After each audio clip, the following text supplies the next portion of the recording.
CVR ప్రేక్షకులకు స్వాగతం, సుస్వాగతం. దేవి శరన్నవరాత్రి ఉత్సవాల్లో భాగంగా ఈరోజు 7వ రోజు ఆదివారం 28వ తారీఖు మహాచండీ అవతారంగా ఈరోజు మనని అమ్మవారు సాక్షాత్కరించనున్నారు.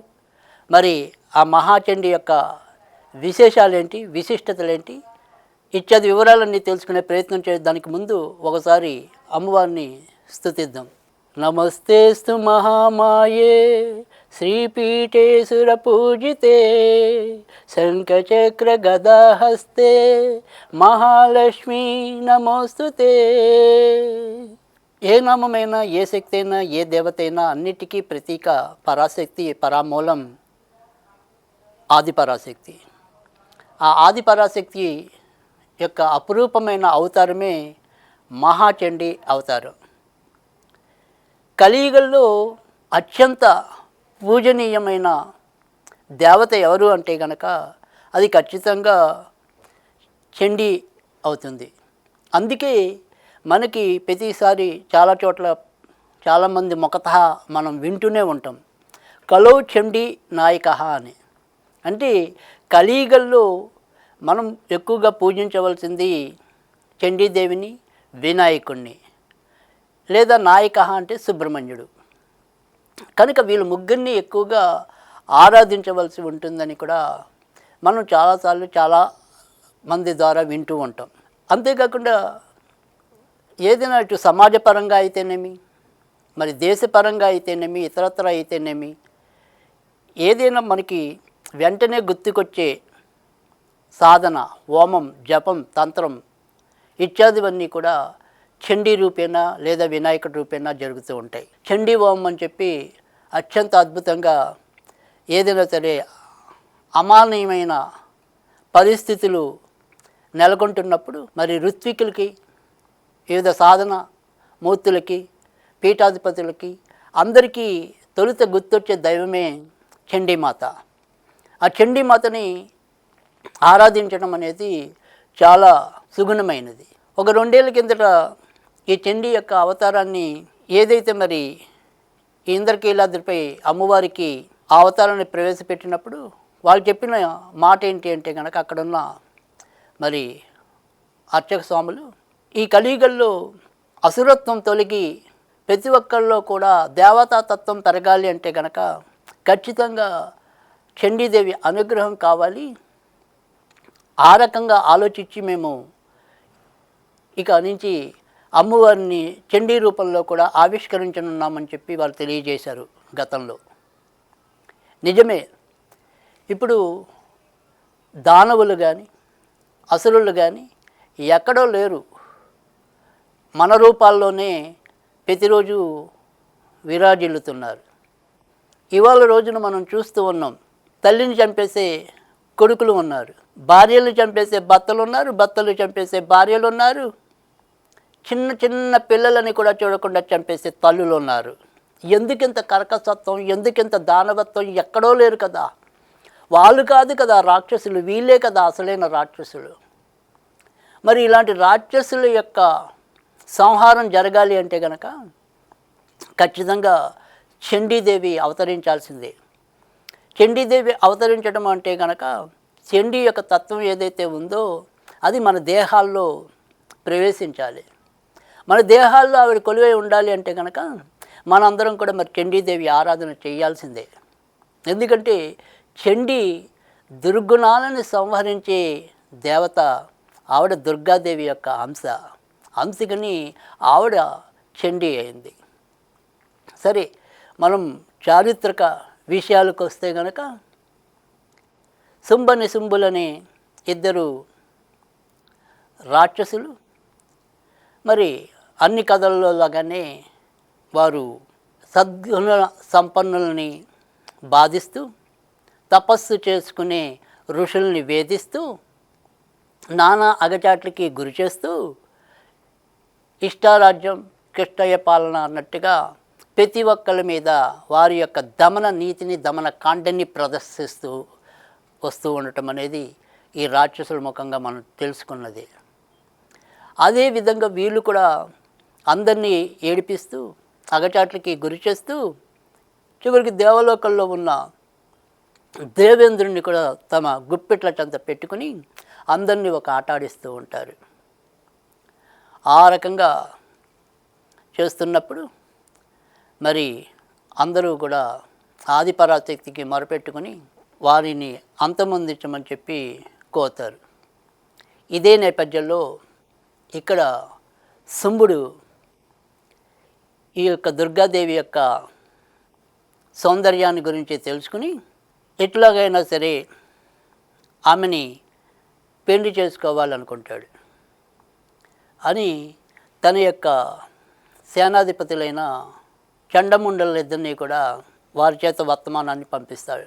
ఈ చండముండలి కంటే కూడా ముందు ఎవరైతే రాజ్యదూత ఉంటాడో ఆ రాజ్యదూత తొలుత తామ్రుడు అనేవాడు వెళ్ళి తన యొక్క ఆగమన యొక్క విశేషాలను తెలుపుతాడు. ఇలా పెళ్లి చేసుకోవాలనుకుంటున్నాడు. మరి ఈరోజు ఆయన ఈ శుంభుడు అనేవాడు అందరిలోకి పరాక్రమవంతుడు, అసమాన బలవంతుడు, అనేక రకాలైన శక్తియుక్తులు కలిగినవాడు. అలాంటి వ్యక్తి చెంత నువ్వు భారీగా ఉండటం అనేది తగిన విధానము, తగిన పద్ధతి అవుతుంది. ఇలా అలాముగల చెంత కన్నా కూడా ఏదైనప్పటికీ కూడా అలాంటి వ్యక్తి చెంత నువ్వు భార్యామణిగా ఉండటం అనేది అన్ని విధాల శ్రేయస్కరం అని చెప్తే అప్పుడు అమ్మవారు ఒక ఓంకారం చేస్తే ఆ ఓంకారానికి భయపడి ఆ విషయాన్ని తెలియజేస్తే అప్పుడు ఈ చండముండల్ని ఇద్దరికీ కూడా యుద్ధం కోసం తొలుత యుద్ధనాందిగా వాళ్ళిద్దరిని పంపించడం అనేది జరుగుతుంది సేనాధిపతులుగా. అప్పుడు వీళ్ళిద్దరు రాకని చూసి అమ్మవారిలోంచి ఒక అవతారం చాముండేశ్వరి రావటం అనేది జరుగుతుంది. ఆ చాముండేశ్వరి వీళ్ళిద్దరు అంటే చంద్రుడు అనేవాడు పరమచండాలుడు. అంటే ఈ అకృత్యాలు చేయటంలో అతనంత క్రూర స్వభావుడు మరొకడు ఉండడు. అందుకే వాడు చండుడయ్యాడు. ఇంకొకడు ముండు అంటే మూర్ఖత్వం కలిగిన వాడు. ఎవరి ఎడలా కూడా ఎటువంటి గౌరవ మర్యాదలు ప్రదర్శించని మూర్ఖత్వ శిఖామణి ఎవరు అంటే కనుక ముండు. ఇలాంటి వాళ్ళిద్దరిని చండముండులు లాంటి వాళ్ళందరినీ కూడా ఇవాళ సమాజంలో మనం బోల్మందిని చూస్తున్నాం. అనేక రకమైన క్రోధాలు నిండిన మనుషుల్ని చూస్తున్నాం. అనేక రకాలైన మూర్ఖత్వాలకు పోయి మనుషుల్ని అంతమొందిస్తున్న వాళ్ళు, మరి సంపాదన పరమావధిగా జీవితం సాగిస్తున్న వాళ్ళు అనేక రకాలైన అన్యాయాలు చేస్తూ అక్రమార్జనలకు పాల్గొంటూ రకరకాలైన పాపాలని మూర్ఖత్వంతో మరి మానవత్వం మర్చిపోయి మనలో నిత్యం మనకి అడుగడుగునా కనిపిస్తున్నారు. ఈ చండముండలకి వీరు ఏమాత్రం కూడా తీసిపోరు. అలాంటి చండముండల్ని సంవరించడానికి మరి దుర్గాదేవి యొక్క అంశగా చాముండాదేవి రావటం, చాముండేశ్వరి వాళ్ళందరినీ వధించాక అప్పుడు మరొక శక్తి అయిన చండీదేవి, అంటే చాముండి అన్న చండీ చాముండి అని మనం వింటూ ఉంటాం. ఈ చండీ యొక్క దుర్గాదేవి యొక్క అంశలోని వీళ్ళు. మరి ఏదైతే చాముండ కంటే కూడా మరింత శక్తివంతురాలైన చండీదేవికి అందరూ కూడా ఈ శుంభుడి మీద నిశుంభుల మీద యుద్ధాన్ని సారించడం కోసం ఈ చండికకు అనేక రకాలైన బహుమానాల్ని వారి నుంచి వస్తువుల్ని, ఆయుధాలని ఇలా అన్నిటినీ కూడా సమకూర్చి వరుణుడేంటి, ఇంద్రుడేంటి, దేవేంద్రుడేంటి, మహేంద్రుడేంటి, ఇక ఇలా రకరకాలుగా అందరూ కూడా తలో రకంగా కూడా మరి ఆ శక్తి వారి యొక్క శక్తిని, వారి యొక్క స్తోమతని బట్టి అనేకమైన ఆయుధాలని సమకూర్చి పెడతారు చండీకి. ఆ రకంగా చండీదేవి వెళ్ళి శుంభుల్ని ఇద్దరిని కూడా వధిస్తుంది. అందుకని ఆమె చండీదేవి అయింది. తర్వాత మరి చాముండేశ్వరి చండముండలని ఇద్దరిని కూడా సంవరించి ఆవిడ చాముండేశ్వరి అయింది. చెండైనా చాముండైనా కూడా అంతా కూడా ఆ పరాశక్తి రూపాలే. కనుక ఇక్కడ కలియుగంలో మనందరం కూడా పూజించవలసింది తప్పకుండా చండీదేవినే. ఎందుకంటే మనలో ఉండే అసుర గుణాలు ఏవైతే ఉంటాయో అసుర గుణాలన్నీ కూడా నిర్మూలించబడాలి అంటే కనుక ఖచ్చితంగా మరి చండీదేవి యొక్క అనుగ్రహం కావాలి. అలాగే ఇదే దసరాల్లో చాలామంది మరి వారికి ఇలా హోమాలు చేసుకునే సౌలభ్యం లేకపోవటం, లేదా అందుకు తగినంత స్తోమత లేకపోవటం, ఇలా రకరకాల కారణాల చేత కూడా చాలామంది చండీ సప్తశతి పారాయణ అని చెప్పి కూడా ఇంట్లో ఈ 9 రోజులు కూడా ఈ దుర్గా సప్తశతి లేదా చండీ సప్తశతి రెండు ఒకటే. ఇది ఇంచుమించుగా 700 శ్లోకాలు కలిగిన ఒక పవిత్ర గ్రంథం. దీన్ని నియమం తప్పకుండా ప్రతిరోజు కూడా పారాయణ చేస్తూ ఉండటం కూడా చాలామంది ఇళ్ళల్లో చాలామందికి తెలిసిన విషయమే. ఈ చండీ సప్తశతి పారాయణకి మించిన మహాయుధం మరొకటి లేదు.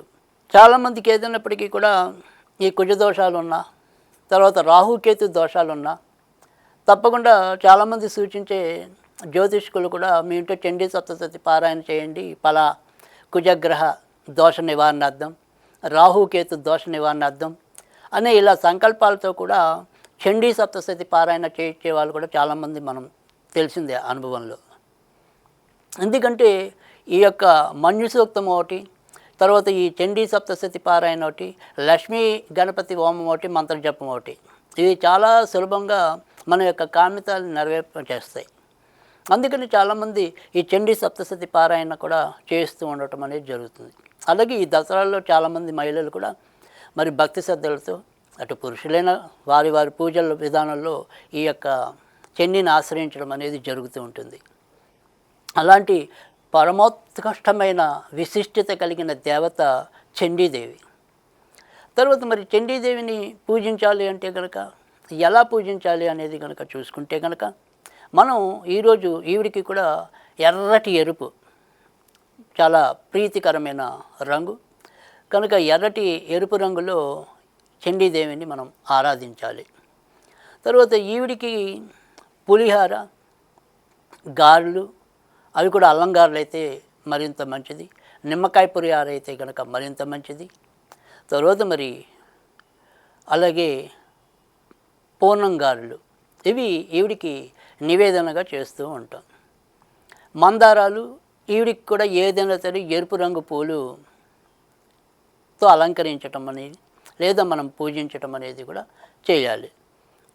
ఇక చండీ సప్తశతి గనక చదవలేకపోతే ఈ 9 రోజులు కూడా 7 సార్లు చొప్పున దుర్గా సప్తశ్లోకి అని ఉంటుంది. ఈ దుర్గా సప్తశ్లోకి 7 శ్లోకాలు కూడా మనకి చండీదేవి ఏదైతే చండీ సప్తశతి ఉందో ఆ చండీ సప్తశతిలో యొక్క మొత్తం 700 శ్లోకాల యొక్క భావము కూడా ఈ 7 శ్లోకాల్లో రావటం అనేది ఉంటుంది. కనుక మనం ఈ దుర్గా సప్తశ్లోకిని కూడా ఓం జ్ఞానినామపి చేతాంసి దుర్గా అనేది అలా 7 శ్లోకాలతో బిగిన్ అవుతుంది. అలా 7 శ్లోకాలని కూడా నిత్యం పఠించినట్టయితే కనుక మనలో ఉండే అన్ని రకాల దుర్గుణాలు కూడా నశిస్తాయి. ఈ రకంగా మనం చండీ అనుగ్రహానికి పాత్రం కావచ్చు. ఇక మరొక విధానంలో కూడా ఈ చండీ సప్తశతి అనేది మనం కనుక పుస్తకం కనుక చూసినట్టయితే మానవ జీవితంలో ఎదురయ్యే ఏవైతే ఇబ్బందులు ఉంటాయో, సమస్యలు ఉంటాయో వాటన్నిటినీ కూడా మంత్రాలలాగా ఇందులో శ్లోకాలు ఇవ్వటం అనేది కూడా మనం చివరి అనుబంధంలో చూస్తాం. అంటే మనకి అదేనా సరే అనేక రకాలైన బాధలు ఉన్నప్పుడు సర్వ బాధ వినిర్ముక్త అని చెప్పి అలా 2 శ్లోకాలు ఉంటాం. తర్వాత మనకి ఏదైనా సరే పెళ్ళిళ్ళు కావాల్సిన పిల్లలు ఉంటే కనుక కళ్యాణ బద్ధ మాంగళ్య శోభిత కందర అని చెప్పి అందులో ఆ రకంగా ఇవ్వటం, ఇలా రకరకాలైన మన యొక్క సమస్యలు ఏవైతే ఉంటాయో ఆ సమస్యలకు ఈ శ్లోకాలతో కూడిన మంత్రాలని ఇవ్వటం అనేది కూడా ఈ పుస్తకం అనుబంధంలో ఉంటుంది. ఆ రకంగా కూడా చాలామంది చేసుకుంటూ ఉంటారు పూజలు. అందుకని అసలు చండీదేవి ఆరాధన అనేది చాలా ఉత్కృష్టమైనది కూడా. ఈ చండీ హోమం అనేది కూడా మనకి హోమాల్లో కొద్దిగా విశిష్టమైన హోమం, తర్వాత కొద్దిగా వ్యయంతో కూడిన హోమం కూడా, తర్వాత మనం భక్తి శ్రద్ధలతో చేయవలసిన హోమం కూడా.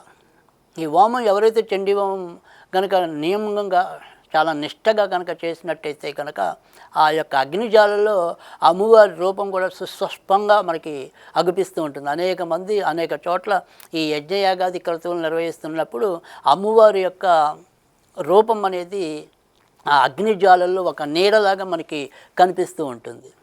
అంతటి మహిమాన్వితమైనది ఈ యొక్క చండీ దేవి. అందుకని చండీ హోమం చేయించుకోవడానికి కూడా చాలామంది ఉత్సుకత చూపటం అనేది కూడా జరుగుతూ ఉంటుంది. ఎవరిళ్ళలో అయితే మరి ఎప్పటికీ పెళ్ళి కానీ, అంటే ఎన్ని రకాల దోష పరిహారాలు చేసినా, ఎన్ని రకాల జపాలు చేసినా, ఎవరేం చెప్పి ఏది చేసినా ఫలించక మరి ఇంట్లో పిల్లల కళ్యాణ గడల కోసం అలమటిస్తున్న తల్లిదండ్రులు ఎవరైతే ఉన్నారో వారందరికీ కూడా ఒక అమృతోపాయమైనది ఈ యొక్క చండీ యజ్ఞం అనేది. కనుక చండీ హోమం చేసుకోవటం లేదా చండీ జపం అనేది ఇది చాలా తేలికైన జపం. ఇది తల్లులే ప్రతిరోజు కూడా కనీసం 1008 సార్లు చొప్పున ఒక 11 రోజులు చేసినట్టయితే ఓం ఐం హ్రీం శ్రీం క్లీం చాముండాయ విచ్చే, ఓం ఐం హ్రీం శ్రీం క్లీం చాముండాయ విచ్చే, ఇది కనుక మరి భక్తి శ్రద్ధలతో జపించినట్టయితే తప్పకుండా వారి ఇళ్ళల్లో ఉండే సమస్యలు తొలుగుతాయి. కనుక మనలో ఉండే ఏ వికారమైనా మరి దానవ రూపంగా సంతరిస్తున్నప్పుడు అక్కడ మనం ప్రక్షాళన పొందాలి అంటే గనక, మనము వాటి నుంచి రక్షించబడాలి అనుకుంటే గనక, అవి అంతమంది మనలో సుగుణాలు మేలుకోవాలి అనుకుంటే గనక ఖచ్చితంగా చండీదేవిని ఆశ్రయించాలి. ఈ చండీదేవికి మనము నివేదన ఏంటి అనేది చెప్పుకున్నాం. సరే, దసరాల్లో అయితే మేము ఈ రకంగా చేసుకుంటాం. ఉత్తి రోజుల్లో మరి ఎలాంటి నివేదన చేయొచ్చు మేమంటే, ఈవిడ యొక్క సాధన ఒక 40 రోజులు తీసుకోవాలనుకుంటున్నాం, ఈవిడ యొక్క సాధన ఒక 90 రోజులు పెట్టాలనుకుంటున్నాం, ఆవిడ యొక్క మంత్రజపాన్ని నిత్యం పఠిద్దాం అనుకుంటున్నాం, మరి ఏంటి అని కొంతమంది ప్రశ్నించే వాళ్ళు లేకపోవచ్చు. అలాంటి వాళ్ళందరూ కూడా వారి శక్తి అనుసారం ఏదైనా సరే పులిహార అంటే కొద్దిగా కార్పు పులుపు పదార్థాలు ఏవైనా సరే నివేదన చేసినట్టే, ఏవి దొరకకపోతే ఉత్తి నిమ్మకాయ నీళ్ళైనా కూడా ఆవిడికి నివేదన చేయొచ్చు. ఆ రకంగా చేసి కూడా మనం ఖచ్చితంగా ఉత్తమ ఫలితాలు పొందొచ్చు. అలా కాకుండా మనకి ప్రత్యేకంగా ఏదైనా సరే మీ పిల్లల జాతకాల్లో కానీ మీ జాతకాల్లో కానీ ఎవరికైనా ఏమండి మీకు బాగా రాహుకేతు దోషం బాగా ఎక్కువ ఉంది అంటే రాహుకేతు దోషం ఉంది, దానికి సంబంధించి మనం ఏదైనా సరే చండీ సప్తశతి పారాయణ కానీ లేదా చండీ సప్తశతి మంత్ర జపం కానీ చేసుకుంటే అప్పుడు కొద్దిగా తేనె నివేదన చేసినట్టయితే కనుక ఇంకొద్దిగా తొందరగా ఉపశమనం లభించడానికి కూడా ఉంటుంది. ఆ రకంగా మనం చండీదేవి యొక్క ఆరాధన చేసుకోవాలి. ఇక ఇదే రోజు మనకి శ్రీశైలంలో కాలరాత్రిగా దేవుని పూజించడం అనేది జరుగుతుంది. నవదుర్గల్లో ఒకటైన ఆవిడికి అంతా కూడా మరి శాకాంబరేశ్వరిగా కూడా కొలవటం అనేది, అంటే కూరగాయలను సమర్పించడం, తర్వాత ఆ రకంగా మరి శాకాంబరీదేవిగా కూడా అవతరింపజేయటం అనేది కాలరాత్రి అని చెప్పి ఆవిడని ఆ రకంగా నివేదన, అంటే మన ఇంట్లో ఉండే ఏదైనా సరే కూరగాయలు పదార్థాలన్నింటినీ కూడా ఆవిడికి నివేదన చేయటం అనేది జరుగుతుంది. ఇక ఇదే మరి ఏదైతే తెలంగాణలో బతుకమ్మ పండుగ అనేది ఏదైతే ఉంటుందో అది వెన్న ముద్దల బతుకమ్మగా వెన్నను నివేదన చేయటం, తర్వాత నువ్వులు బెల్లం నివేదన చేయటం అనేది కూడా జరుగుతుంది. ఇలా ఈ 7వ రోజు అమిత మరి ఆరాధ్యనీయ దైవం కలియుగ ప్రత్యక్ష దైవమైన చండీదేవిని మనందరం కూడా ఉపాసించి ఆవిడ యొక్క అనుగ్రహంతో మనలో పెరుగుతున్న దుష్ట వాంఛలన్నింటినీ కూడా తరిమిగొట్టి మనందరం కూడా మరి దేవతా మూర్తులుగా విరజిల్లాలి అంటే కనుక, దేవతా స్వరూపులుగా భావించాలంటే కనుక, దేవతలకు ప్రీతికరంగా మనం ఉండాలి అనుకుంటే కనుక ఖచ్చితంగా ఆ యొక్క చండీదేవి అనుగ్రహం మనం సంపాదించాల్సిందే. కనుక చండీదేవిని మన అందరం కూడా ఈ రకంగా పూజించుకోవాలి. చండీదేవి సంబంధించినంత వరకు మీకు చదవటం వస్తే కనుక ఖచ్చితంగా చండీ సప్తశతి పారాయణ చేయండి. చాలా తేలికైన మార్గం అనేది ఒకటి, లేదా దుర్గా సప్తశతిలోకి 2. మూడోది ఆవిడ యొక్క మంత్రం ఓం ఐం హ్రీం శ్రీం క్లీం చాముండాయ విచ్చే. ఇందులో మీకు ఏది సులభమైతే ఆ రకంగా చేసుకోండి. ఏదైనా సరే ఎర్రటి బట్టలు ఉంటే కనుక వాటిని ధరించి చేయండి, చాలా తొందరగా సులభంగా ఫలితాలు వస్తాయి. ఇది ఈరోజు చండీ యొక్క మహాచండీ అవతార విశిష్టత. మళ్ళీ రేపు మనం సరస్వతీదేవి మూలా నక్షత్రం రోజు ఆవిడ యొక్క పూజలు ఏ రకంగా చేసుకోవాలి, ఆవిడని ఎందుకు కొలవాలి ఇత్యాది వివరాలన్నీ తెలుసుకుందాం. అంతవరకు సెలవు.